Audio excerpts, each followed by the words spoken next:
శరత్ చంద్ర ఇంట్లో హాల్లో కూర్చొని అపూర్వతో ఇలా అంటాడు. వాడి దృష్టిలో భూమి నా సొంత కూతురు కాకపోవచ్చు, కానీ నాకు సంబంధించినంత వరకు భూమి నా కన్న కూతురే అని శరత్చంద్ర గట్టిగా అరుస్తూ ఉంటాడు. అపూర్వ ఒక్కసారిగా షాక్ అవుతుంది. శరత్చంద్ర వెనకాల నుంచి భూమి ఆ మాటలు వింటూ ఉంటుంది. రేపు వస్తా అన్నాడు కదా, రాని చెప్తా వాడి సంగతి అని శరత్చంద్ర చాలా కోపంగా అంటాడు. భూమి చాలా కంగారు పడుతుంది. అపూర్వ మాత్రం చిన్నగా నవ్వుకుంటుంది. ఇక కట్ చేస్తే గగన్ భూమికి ఫోన్ చేస్తాడు. భూమి ఫోన్ లిఫ్ట్ చేసి చెప్పండి అని ఫోన్లో భూమి అంటుంది.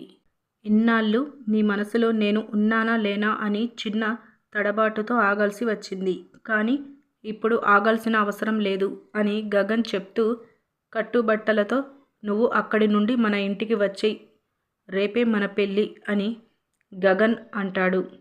ఇక భూమి చాలా షాక్ అవుతూ పెళ్ళా అని తడబడుతూ అంటుంది. పెళ్ళా కాదు భూమి, అది మన పెళ్ళి అని గగన్ అంటూ ఉండగా అది కాదండి అని భూమి అంటుంది. భూమి ప్లీజ్ అని గగన్ అంటూ నేను ఏది వినే పరిస్థితిలో లేను, రేపు నేను వస్తాను, నీకు బొట్టు పెట్టి ఆ ఇంటి నుండి తీసుకొస్తాను అని గగన్ అంటాడు. భూమి చాలా షాక్లో ఉండిపోతుంది. ఇలా మనకి చూపిస్తారు.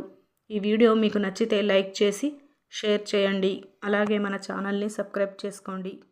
Thank you.